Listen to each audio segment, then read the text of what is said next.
So kung ikaw ay naka-work from home and hobby mo rin is yung pagga-garden or pagtatanim during your free time or during your weekend, then this podcast is for you.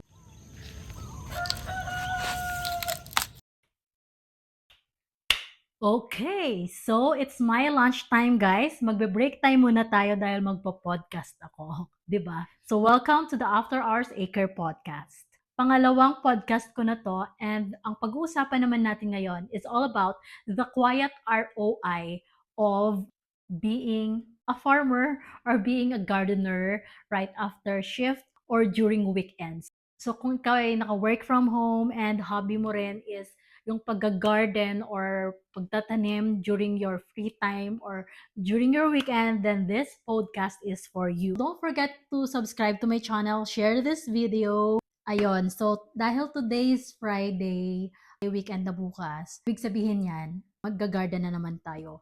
Pero don't get me wrong, after this shift ng hapon, afternoon is my garden time. Pag morning naman, more on dilig ng halaman before ng shift. Tapos after shift, doon yung pag-aayos ng garden, pagtatanim, ganyan, mga late in the afternoon. So let's talk about the quiet ROI. So if you're a millennial working from home, so this topic about the quiet ROI, it's all about yung digital shift from working digitally, remotely, na maingay, maraming ping, maraming nagchat-chat, mga ka-work mo, mga boss mo, every now and then chat, email, lahat niyan, lahat ng tickets or cases na kailangan mong gawin. It's a complex world. So, kaya maingay siya kasi maraming notifications, maraming ginagawa during those hours na nagtatrabaho ka. But right after your shift or during the weekend, doon naman yung shift ng silence ng garden, no? Ng gardening. For example, pag nag-work ka, maingay, lahat, ting, may nagchat-chat, hello, ganyan-ganyan. It's overstimulation. Pero pag nasa garden ka naman, it's all about silence, naamoy mo yung lupa, ganon. It's very therapeutic. It's the quiet ROI of gardening, no? Of course, we both honor our corporate jobs and our passion, such as this, such as gardening, no? We are just talking about the difference, no? The difference mentally, emotionally, physically. Kasi for example, kung nasa tapat ka ng laptop mo, you are mentally overstimulated, ganyan. Tayong mga work from home humans, ang ROI natin is of course nagsasahod tayo, ganyan-ganyan. May mga benefits tayo. That's the given ROI for working in the corporate world. On the other hand, kapag nag-garden ka, it's quiet ROI kasi nga um, tahimik lang, wala kang kausap katulad ko. Ang kinakausap ko lang is yung halaman ko, sabi ko, "Lumaki kayo." Katulad ng tanim kong okra, sabi ko, "Damihan mo naman yung bunga mo para marami akong na-harvest every morning." And the joy and the quiet joy of harvesting is the best part. Weekend na. I'm so happy. And of course, love ko naman talaga yung work ko. Pero masaya lang na nababalance yon sa passion ko, which is gardening or planting. So, update about sa garden ko. Um, yung garden ko ngayon, kasi I have plant box sa labas ng bahay. Ang tanim ko ngayon is talong. Yung talong ko ngayon meron ng flowers. So, ibig sabihin, malapit na siya mamunga. Tapos yung okra ko, siya yung unang namulaklak at namunga at ilang beses na ako mag-harvest doon. Makikita niyo yun sa mga sa ina-upload kong shorts dito sa channel ko. Ayan, tapos I have a lot of bell peppers. Kasi ang dami kong seeds na natabi. So, ngayon ang dami nila ngayon sa garden. Kung saan-saan lang sila. At least marami akong i-harvest soon. And yung bell peppers ko ngayon, nagfa-flower na rin sila. So it means magbubunga na rin sila soon.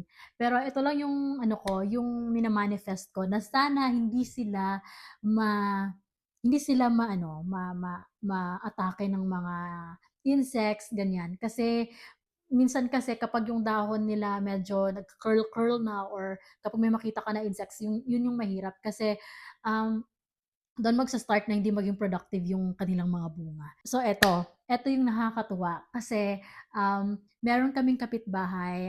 I don't know kung saan silang province sa north, Nueva Ecija ba ganun, or Pangasinan, I forgot. Mahilig din siya magtanim sa harap ng bahay nila. So meron siyang maraming tanim na mga flower, na mga wildflowers ganyan. Kaya yung mga halaman niya hindi hindi siya naaatake ng mga insects. Magkatabi lang kami. So, ngayon nakakatuwa kasi yung halaman ko rin medyo wala na siyang insects. Ibig sabihin, very effective yung mga flowers niya. Ako rin naman may flowers din naman ako, mga kalatsutsi, mga roses, ganyan. Pero yung sa kanya talaga, marami talaga yung flowers. Kaya nasama na rin sa pag-protect ng garden ko or ng mga tanim ko yung flowers niya. Thank you, neighbor. Kahit di ko alam yung pangalan. Thank you. Tapos minsan, dahil maliit pa lang yung malunggay namin and maliit pa lang yung puno niya, pag naubos yung supply namin, um, yung husband ko humingi ng malunggay sa kapitbahay namin. And sabi niya, kuha lang kayo. Ganun. So, it's so fun. Ang saya-saya. Ang saya-saya. So, yon. So, yun yung update ngayon ng aking garden. So, aside from that, meron din akong kamatis.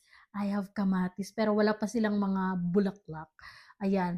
Aside from sa mga namumunga na mga, aside sa mga namumunga na vegetables, I have green leafy vegetables katulad ng malunggay, kangkong, kamote, ah, kamote, alugbati. So yon, imagine niyo ang lit-lit lang ng plant box ko, ganyan lang siya na stretch, pero nasiksik ko yon ng tanim.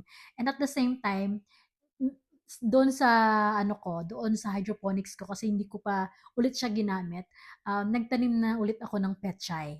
Ayun, so ngayon parang 3 days old na siya.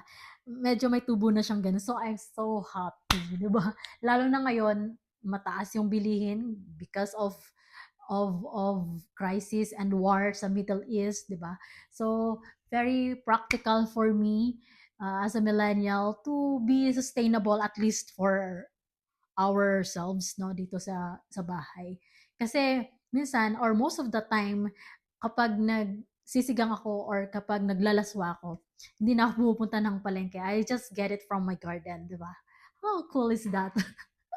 Ayun, malaking tulong yung pagga-garden ko. It gives me mental clarity. Kapag nasa garden na ako, I can only feel peace, I can only feel calmness, ganyan-ganyan. Kasi, di ba, manual siyang ginagawa, manual mo siyang tinatanim, wala namang automation doon. Wala namang automation, wala namang AI doon sa ginagawa ko sa garden. It's all about manual labor. And this manual labor of planting, of taking care of my vegetables in the garden, it gives me mental clarity, and it's a great mental reset. Aside from the mental clarity, another quiet ROI that it benefits me sa pag-garden is all about patience. So, in a world na lahat instant, ganyan-ganyan, lahat mabilis, lahat kailangan nandiyan na lahat, yung pag-garden, it teaches me to be patient. Kasi pagtanim mo, for example, ng pechay nyo, hindi naman agad bukas matutubo or hindi naman agad bukas ma-harvest mo. So it gives you patience, and of course, it also teaches me to believe in miracles. Kasi imagine that seed, from seed, ilalagay mo sa lupa, itatanim mo lang, and of course, ina-nurture mo siya kasi kung hindi mo siya ina-nurture, wala kang ma-harvest na maayos, di ba? So, imagine from seed to harvest and to your table. That's very magical for me. So another quiet ROI na binibigay sa akin ng gardening is yung pagiging physically active. Kasi after after 5 days na nakaupo ka lang dito, well, sometimes di naman laging nakaupo, may nakatayo, nakaupo, pero most of the time nakaupo, di ba? Pag weekend naman, very active ako, ang dami kong energy. Kasi syempre nag-move ka ng body mo, di ba? You're moving your body from one place to another. Kukuha ako ng pot, kukuha ako ng lupa, ganyan-ganyan, magdadamo ako. So I'm moving my body. So there, that's it for this podcast. Magla-lunch muna ako ng mabilis and be back at work na. I'm so excited for tomorrow. I hope you can find that quiet ROI also, 'di ba? Na it's either whatever passion that you have, that could help you get your quiet ROI. Ayun, thank you guys for watching. See you on the next podcast.